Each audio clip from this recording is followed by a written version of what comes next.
Merci pour votre fidélité à la 7TV, mesdames et messieurs, il est 13h. Bonjour et bienvenue dans ce journal. À la une de cette édition, l'affaire des véhicules parlementaires, la polémique met à l'épreuve la promesse de rupture du parti PASTEF et relance le débat sur la cohérence entre discours de rigueur budgétaire et décisions gouvernementales. Et puis en sécurité à Dakar et le cri de cœur des conducteurs de Jakarta, souvent accusés d'être à l'origine des actes de criminalité. Ils sont eux-mêmes en réalité victimes de vols et d'agressions. Dans le cadre de leur métier, ils se disent très exposés. Et enfin, ce vendredi, le Sénégal défie le Mali en quart de finale, un match décisif pour rejoindre le dernier carré. Les Lions comptent sur leur étoile montante Ibrahima Mbaye, déjà décisif depuis le début du tournoi. Son portrait à suivre en fin de ce journal. Voilà tout pour l'essentiel des titres. Le développement, c'est tout de suite.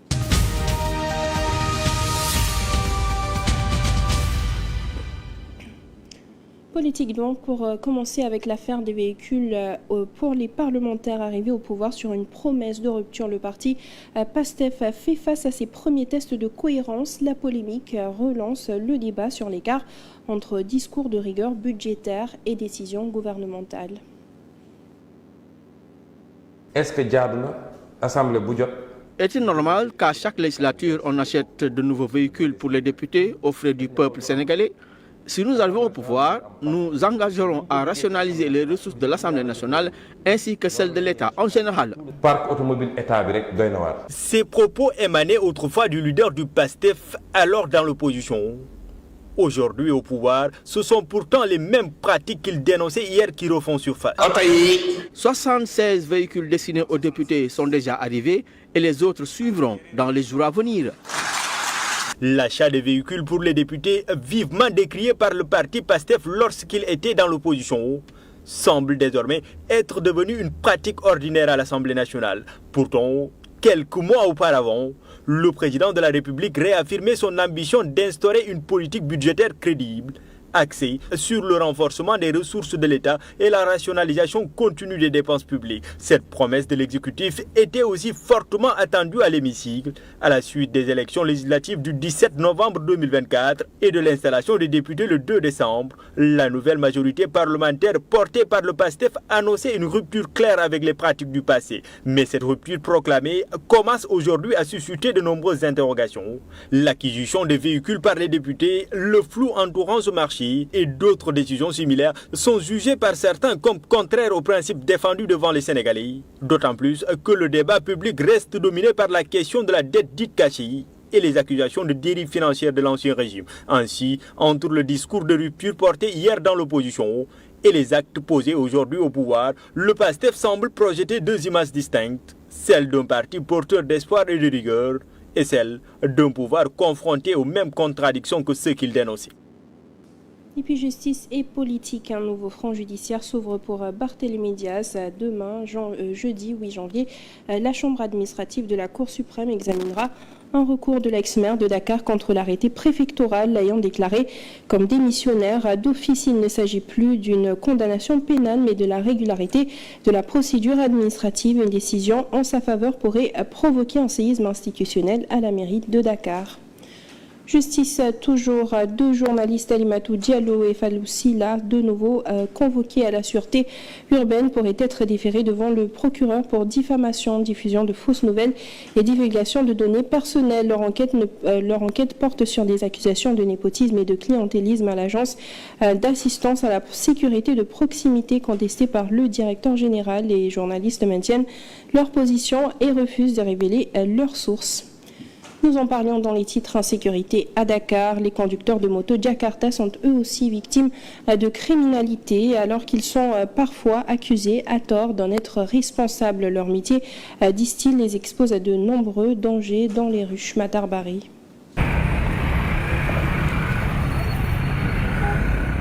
Les conducteurs de moto Jakarta sont souvent accusés d'être à l'origine de l'insécurité qui règne dans la capitale.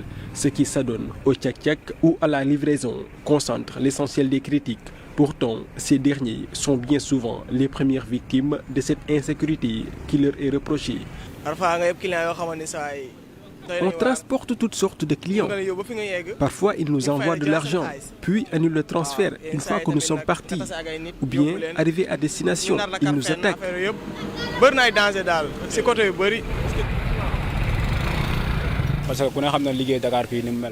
À Dakar, c'est compliqué. Il y a beaucoup de problèmes, surtout avec la livraison. Certains clients nous posent d'énormes difficultés, surtout au moment de payer. Dans l'exercice de leurs activités, ils s'exposent à de nombreux risques et deviennent des cibles privilégiées des malfrats. Il y a des personnes qui nous donnent des livraisons. Mais le propriétaire, une fois arrivé, refuse de donner l'argent au complet. Agression, vol, guet-apens, les conducteurs de moto Jakarta côtoient le danger au quotidien. On est aussi victime de vol avec la complicité de certains clients qui nous amènent dans des endroits pour s'emparer de nos affaires.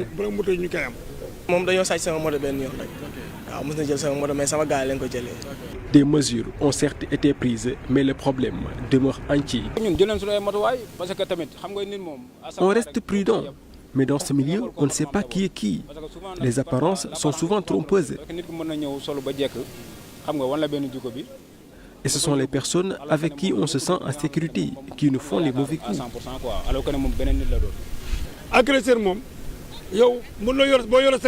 Les malfaiteurs agissent en groupe. C'est pourquoi on a du mal à se défendre. Le secteur attire de plus en plus de jeunes. Pour eux, l'État doit impérativement renforcer la sécurité dans les rues afin de mieux protéger les conducteurs.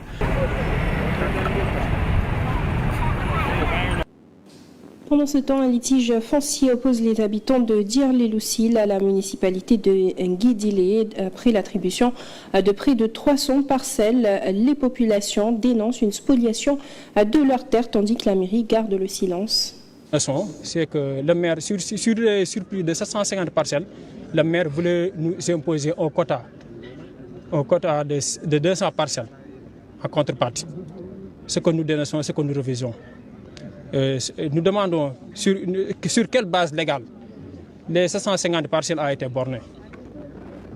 Nous dénonçons aussi toutes les délibérations qui ont été votées portent sur l'extension du village de Djelur. Il n'y a pas de délibération qui porte sur le morcellement. Parce qu'il y a une différence entre morcellement et l'extension.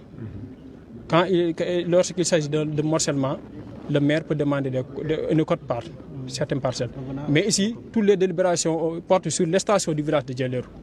Donc le maire il n'a pas le droit de nous imposer un quota. Les 250 parcelles que le maire dit venu imposer, nous refusons cela et nous demandons que les 350 parcelles qui ont été votées et approuvées depuis 2015 soient bornées et attribuées aux populations de Djelur. Et puis enseignement supérieur, 59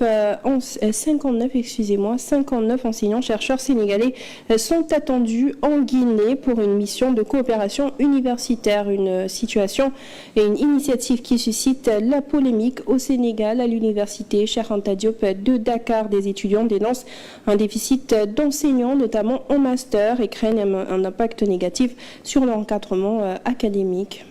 Ils sont au total 59 enseignants-chercheurs à avoir manifesté leur intention de rejoindre la Guinée, une décision qui fait polémique et suscite de vives inquiétudes. Des étudiants en master à l'université Cheikh Anta Diop de Dakar, soucieux de leur avenir, disent être surpris. Nous sommes en manque d'enseignants, donc les étudiants en master sont en manque d'encadreurs.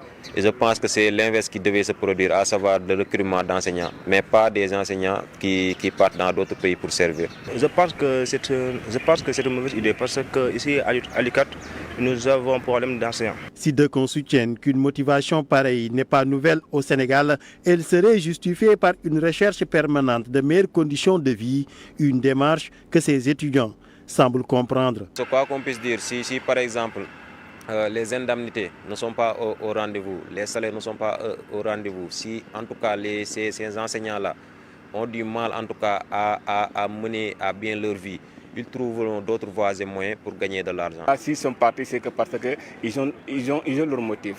S'ils n'avaient pas le droit, ils ne vont pas rejoindre la Guinée. Mais s'ils rejoignent, qu'ils prennent une décision, soit servir la Guinée ou bien servir le Sénégal. Les étudiants, souvent confrontés à une réelle difficulté parfois de rencontrer leurs professeurs encadreurs qui, pour la plupart, quittent le pays au moment où ces étudiants ont le plus besoin d'eux. Du moment que ces enseignants-chercheurs-là aillent rejoindre la Guinée, c'est que nous, ici au Sénégal, on aura toujours un manque d'enseignants-chercheurs suffisant pour essayer d'encadrer ces enseignants. Le peu de temps qu'il consacrait aux étudiants, si ce temps-là, il l'utilise pour gagner d'autres, ou bien pour donner des cours dans d'autres pays, donc ce sera un peu compliqué pour l'étudiant. Donc les étudiants auront en tout cas du mal à faire leur soutenance, à avoir des professeurs encadrés qui vont consacrer leur temps à leur recherche. Des enseignants-chercheurs à la recherche de meilleures conditions de vie ou pour d'aucuns, une fuite de cerveau qui fait débat chez les universitaires au Sénégal depuis le début de cette année. Religion à présent, la 69e édition du Gamou de Sérine. Moustapha Ndiéguène se tiendra autour du thème l'islam face aux défis contemporains, un choix jugé actuel et universel par le coordonnateur Abdoussar, assuré par les engagements des autorités. Et on est sorti rassuré de cette réunion, tout en sachant que des mesures très exceptionnelles cette fois-ci seront prises pour la réussite de l'organisation matérielle de cette importante manifestation religieuse. Et à chaque fois que nous organisons le Gamou, un thème est dégagé. Voilà, ça fait un peu plus de 3 ans, on a traité ici de la sécurité, on a traité de conscience professionnelle et développement.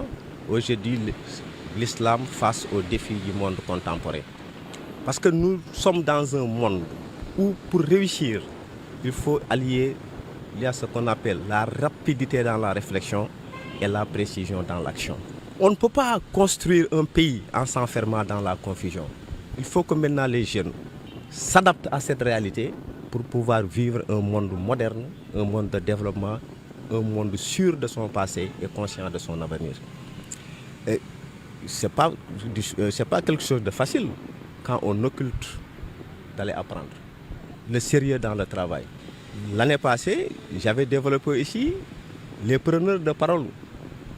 Il faut quand même qu'on apprenne à donner à ces gens-là le sens de la réflexion et de la mesure. À l'international, l'affaire Maduro, l'arrestation du président vénézuélien par les forces américaines, continue de faire réagir dans le monde pour certains analystes comme Ousmane Sen. Au-delà des accusations de trafic de drogue mises en avant par l'administration Trump, ce sont des enjeux pétroliers et géopolitiques qui expliqueraient le silence de certaines grandes puissances.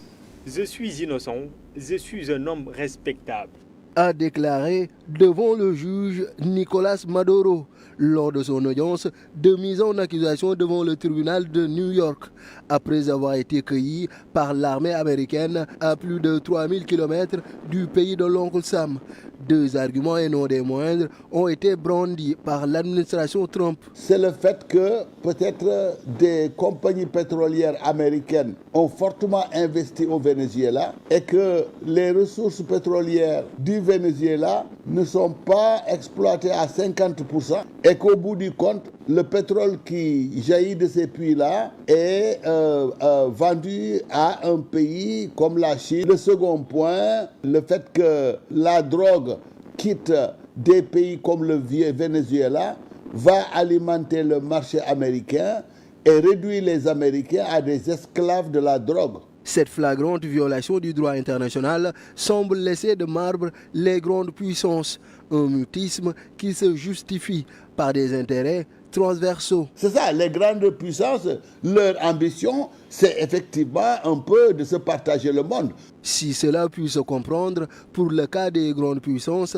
la posture des alliés de Nicolas Maduro et du Venezuela intrigue. Qu'est-ce qu'a dit le président français? Nous prenons note. La Russie a condamné l'invasion, ainsi que la Chine, mais ils ont reconnu la vice-présidente, Madame Delcy Rodriguez, comme présidente. Ça veut dire quoi? Ça veut dire que la page Maduro est tourné.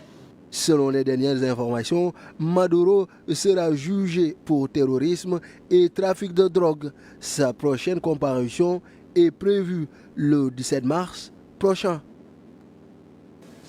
Ousmane Sène analyse la chute de Nicolas Maduro qu'il attribue à une gouvernance en rupture avec l'héritage d'Hugo Chavez. Selon l'universitaire, une meilleure redistribution des revenus pétroliers aurait pu préserver le soutien populaire. Il faut dire aussi que Maduro n'était vraiment pas Hugo Chavez qui l'a remplacé. Hugo Chavez, il y avait une certaine politique qui était là et qui véritablement allait dans un sens apprécié par les Vénézuéliens. Maduro, c'est pas ça. Il a beau être l'héritier spirituel de Hugo Chavez, mais je crois qu'il n'a pas fonctionné comme Hugo Chavez. Il y avait beaucoup de Vénézuéliens qui étaient mécontents par rapport à ses initiatives et ses actions. Pourquoi y a-t-il 8 millions de Vénézuéliens qui sont partis en exil en dehors de leur pays? Pourquoi? Comment se fait-il que pour un pays qui est une puissance du pétrole, que les gens passent 2 heures de temps à faire la queue pour avoir 1 ou 2 kilos de farine? Voilà beaucoup de choses qu'il faut mettre sur la table. Peut-être que ça ne justifie pas le fait qu'un pays soit envahi par une autre puissance, mais enfin, il n'a pas joué pour son intérêt. Dans le registre du sport, dans le cadre des travaux de mise à niveau de la voirie autour des infrastructures des Jeux Olympiques de la jeunesse 2026, le préfet de Dakar annonce de nouvelles mesures. Les populations et usagers concernés sont sommés de libérer les emprises, une décision diversement appréciée par les commerçants. Oui, c'est une mesure des autorités. Nous ne pouvons absolument rien faire à part nous plier par rapport à cette décision. Alors, il faudra y faire. Mieux vaut être prêt que de trouver ses bagages par terre. Oui, étant donné que nous avons convié des athlètes d'autres pays, ce sont nos invités. Oui, il faudra donc embellir l'endroit et il faut nettoyer. Et puis, cela va de soi. Mais les travaux annoncés ne gâtent en rien l'événement. Enlever de la ferraille, mais c'est absolument rien. Je peux comprendre que des autorités pensent aux trottoirs, entre autres, mais nous n'occupons pas les trottoirs. Mais juste enlever des barrières avec la ferraille, mais c'est le comble. Ça, c'est absolument rien. Oui, c'est très dur, vraiment dur, pour un pauvre gorgorlou, mais c'est le comble. Nous ne pouvons absolument rien faire. Nous croyons en Dieu. Nous ne pouvons que nous résigner. Il faut aussi penser à la question sécuritaire. Et c'est un événement d'envergure. Il faudra veiller à la sécurité. CAN 2025 pour terminer, le Sénégal affronte le Mali ce vendredi en quart de finale. Une rencontre décisive pour une place dans le dernier carré. Et pour y parvenir, les Lions miseront sur leur étoile montante, Ibrahima Mbaye, déjà décisif depuis le début de la compétition. Grégoire Gomme nous en dit plus. Place tout de suite à la revue de presse. Bonjour. La polémique sur la commercialisation de l'arachide aussi intéresse les journaux. L'Observateur affiche à sa une le pari fou de Sonko parlant des mesures annoncées par le Premier ministre pour la commercialisation de l'arachide afin de soulager les paysans pour ces graines de la controverse. L'Observateur donne la parole du directeur général de la Sonacos, Elan Ndiaye. Il y a 0 retard de paiement, 0 montant non payé. Nous avions déjà commencé à mobiliser le financement, a-t-il martelé dans le compte du journal. Dans le journal Enquête sur cette question, c'est le clash entre Sonko et Diba. Sur le journal Enquête, la campagne arachidière, Sonko accuse le ministre Cheikh Diba d'avoir failli à la mobilisation des fonds. Diba plaide pour des solutions structurelles et pense que le budget ne doit pas compenser les défaillances. Les relations entre les deux zones n'ont jamais été au beau fixe. La tribune lui estime que le gouvernement qui peine à payer les salaires des maîtres et professeurs contractuels peut-il mobiliser 106 milliards pour les paysans. La Sonacos aura-t-elle la capacité de 450 000 tonnes? C'est le journal. Autre polémique, c'est sur les véhicules des députés. Selon les Échos, les députés sont de la charge, d'autres se frottent les mains. En encore le journal, Thierno Alassane Sall s'interroge sur les conditions d'acquisition de ces véhicules. S'il existe des commissions, si oui, combien et qui en sont les bénéficiaires. Guy Marius Sagna, député lui aussi de PASTEF, note que l'Assemblée a été un mauvais exemple qu'il faut critiquer et dénoncer. La souligne que des députés de PASTEF se déchirent sur cette question d'achat de véhicules. Pour sa part, Walf Quotidien titre la camaraderie malmenée à PASTEF. Sur le journal, Guy Marius Sagna attaque Malik Ndiaye, Sonko contre Cheikh Diba et Waly Diouf Bodian reprend Aldiouma Sow. Point Actu lui indique qu'il s'agit d'une cohabitation explosive entre Diomaye, président, et dans l'administration. Des ministres et des DG sous tutelle vont souffrir des positions antagonistes. Le journal Le Quotidien retient que l'enlèvement de la fresque de Pape Ibrahim Fall a provoqué une polémique murale à Thiès. Selon le journal, le ministre de la Culture accable le maire Babacar Diop qui réagit en parlant de réhabiliter l'œuvre. Sur le feuilleton judiciaire, Sonko Mame Mbaye Niang confirmant le feu vert de la Cour suprême pour la révision du procès. Libération souligne que le procureur général de la Cour suprême pour une révision du procès. Le journal ajoute que les requêtes aux fins de révision notifiées aux partis qui vont faire leurs observations avant une audience de la Cour suprême. La position du Sénégal par la capture du président Venezuela par les États-Unis est aussi à la une des journaux. Sud Quotidien revient sur le sujet avec la réaction de Bassirou Diomaye Faye, le chef de l'État, sur le Venezuela et souligne que le Sénégal réaffirme son opposition à l'unilatéralisme. Pour le journal Rewmi Quotidien, face à cette souveraineté mondiale bafouée, Diomaye exige le respect du droit international. En sport, Source A s'est entretenu avec Khalifou Fadiga, ancien international. L'objectif est clair, ramener la Coupe au Sénégal et s'offrir une deuxième étoile. Le record, lui, sur le match Sénégal-Mali, 10 buts pour les Lions de la Teranga, 3 pour les Aigles, 2 équipes et une opposition distincte. Bonne lecture. C'est la fin de ce journal. Merci à vous de l'avoir suivi. À 14h, vous avez le Wolof. Merci, bonne suite de programme sur la 7 TV.